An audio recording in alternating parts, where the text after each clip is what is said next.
After every breakup, there's this moment that sneaks up on you. You're standing there, heart still raw, and you've got a choice to make. It's like a fork in the road. One way leads to weakness, the other to power. The weak path? That's where you're texting them like a fool, begging them to come back, going over every little thing they said, trying to figure out how to prove you're good enough for someone who already left you behind. It's sad, desperate, and you feel it in your gut even while you're doing it. The other path? That's silence. Not the quiet of giving up, but the loud, strong silence of a guy who's had enough and knows he's worth more than this. Today, we're digging into why ghosting your ex isn't just something you might do. It's the best damn move you can make to turn your life around. This isn't about playing little games or getting even. It's about grabbing your soul back from the mess and building it into something they can't touch. You're at Stoic Doctrine now. We don't mess around here. We don't just sit in our pain and cry about it. We take that hurt and we make it into strength, like turning a pile of dirt into a mountain. If you're looking for sneaky ways to mess with your ex's head, like posting stuff to make them jealous or sending tricky messages, you're in the wrong spot. We don't waste time on that nonsense. Why bother? When you really start working on yourself, when you get serious about being better, their regret isn't something you have to trick them into. It just happens. They'll see you climbing higher and higher, and they'll feel stupid for letting you go. But here's the thing. By the time they notice, you won't care what they think anymore. Let's talk about the big lie everyone's been feeding you: closure. You've heard it a million times, on TV, from friends, maybe even from some self-help book. They say you need one last big talk with your ex to wrap things up, like there's some perfect thing you can say that'll make all the pain go away. That's a load of crap. Closure doesn't come from them. It's not in their hands. It comes from you right inside your chest, the second you realize their opinion stopped mattering the minute they walked out. That text you're waiting for, hoping it'll fix you, that call you keep checking your phone for, they're not answers. They're chains holding you back. The real way out is making yourself into someone so tough, so solid, that their leaving turns into the best thing that ever happened to you. It's not about them fixing you. It's about you fixing yourself. There's this old line from a guy named Marcus Aurelius. He was a Roman emperor who thought deep. He said, "You can control your mind, not what's going on around you." Think about that for a second. You can't make your ex miss you. You can't force them to wish they'd stayed. But you can decide if they're worth a single thought, and they're not. When that hits you, really hits you, everything starts to shift. Ghosting stops being about them and what they're doing. It turns into you taking control of yourself, saying no to the old junk and yes to something bigger. Remember the last time someone ghosted you? Not the ones who just kind of faded out because they didn't have the guts to say goodbye, but the ones who dropped off the planet hard, like they were never there. It got under your skin, didn't it? You sat there staring at your phone, wondering what you did wrong, why they didn't even bother to explain. That's the kind of power we're talking about here. Not hiding or running, but walking away because you've got better things to do, like building a life worth living. When you disappear like that, no warning, no words, they're left with this question eating at them.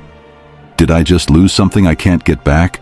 And by the time they figure out the answer, you're so far gone, they're just a speck in the distance. This isn't some half-baked idea you try for a day. It's a real plan, a step-by-step way to come back stronger than you've ever been. Let's break it down so you can do it right. Start with your phone. It's gotta go clean. Delete all those texts, the sweet ones that make you miss them, the fights that still sting, the apologies that didn't mean much. Get rid of the pictures too. Hide them somewhere you won't look. If you have to, block their number. This isn't about being childish or mean. It's about keeping your head clear. Your mind's like a room you live in. Why let someone who's gone keep kicking the walls? Every time their name pops up, it's like picking at a cut that's trying to heal. Phones these days make it too easy for exes to hang around, haunting you. Don't let that happen. Wipe them out of your space like they're already out of your life. Then, take all that energy, the stuff that makes you want to reach out, and use it for something else. Most guys think ghosting is just sitting there, not texting back. That's lazy. Real ghosting is active. It's work. When you feel that urge to check their Instagram or see what they're up to, drop down and do 20 push-ups right then and there. Feel that burn instead of that ache. When you catch yourself thinking about the good times or the bad ones, pick up a book, something solid, like Marcus Aurelius, and read 10 pages. Don't just ignore the feeling, turn it into something that makes you better. It's like taking all that hurt and flipping it into fuel. Every time you don't call, every time you don't text, you're building yourself up instead of tearing yourself down. After that, stick to the quiet. No one last talk to sort things out. No late-night messages when you've had too much to drink, saying you miss them. Nothing. Just shut it down. Let them sit there, wondering where you went. At first it's rough. They're in your head all the time, every day. You wake up thinking about them, go to bed the same way. But then it slows down. Maybe once a day, then once a week. One morning, you'll realize you haven't thought about them in a whole month. That's when you know you're free. Not because they're gone, but because you don't need them there anymore. This isn't about messing with their head or trying to win some game. It's about you getting free from all the stuff that weighs you down. There's this old word, apatheia. It's not about not caring at all, but about not letting the bad feelings run your life. When you ghost like this, your silence says more than any big argument ever could. Another guy, Epictetus, said, "Silence is what you learn when life kicks you around." Let them deal with not knowing what's up while you're out there getting stronger every day. There's this story from a thinker named Nietzsche about how your spirit grows. First, you're like a camel, carrying everyone else's weight, everything they expect you to be. Then you turn into a lion, saying no to all that noise. After that, you're a kid again, starting over fresh. Ghosting is your lion time. It's you saying you're done with their rules, done dancing to their tune. But it's not the end. It's just the beginning of something bigger. Picture this. Months go by and they start hearing about you. Someone says, "He's doing great, better than ever." They see a picture online. You look sharper, tougher, like you've got a spark they never saw before. It creeps up on them slow, then slams them hard. You're not the same guy they walked away from. You're something more, something they can't reach anymore. That's when they feel it. Not some fake sadness to look good, but real deep regret that keeps them awake. You're not out here trying to make them sorry. You're just living so well they can't help but see they misjudged you bad. Seneca, another old thinker, said the best thing to see is a strong guy fighting through hard times. Your hard time right now? It's wanting to go back to how things were. It's thinking you need them to tell you you're worth something. It's believing you're not enough without them. Beat those thoughts, and you're already on top. Lifting weights turns into your way of yelling back. Reading books turns into your shield. Making more money turns into your proof you're moving up. And when you look in the mirror one day and see a guy they'd never let slip away now, you'll understand. Ghosting wasn't about them. It was about you coming alive again. Here's how you make it happen every single day. Get up early, before the sun if you can swing it. The bed's warm, sure, but getting up feels better when you're in charge. Sit still for a minute, not to hide, but to get your head straight.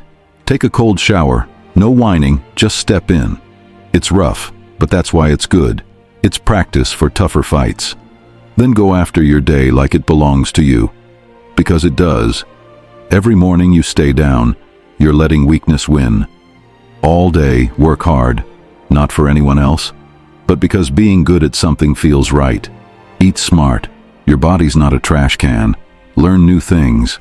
How to talk better, how to fix stuff, how to handle money. These aren't just hobbies.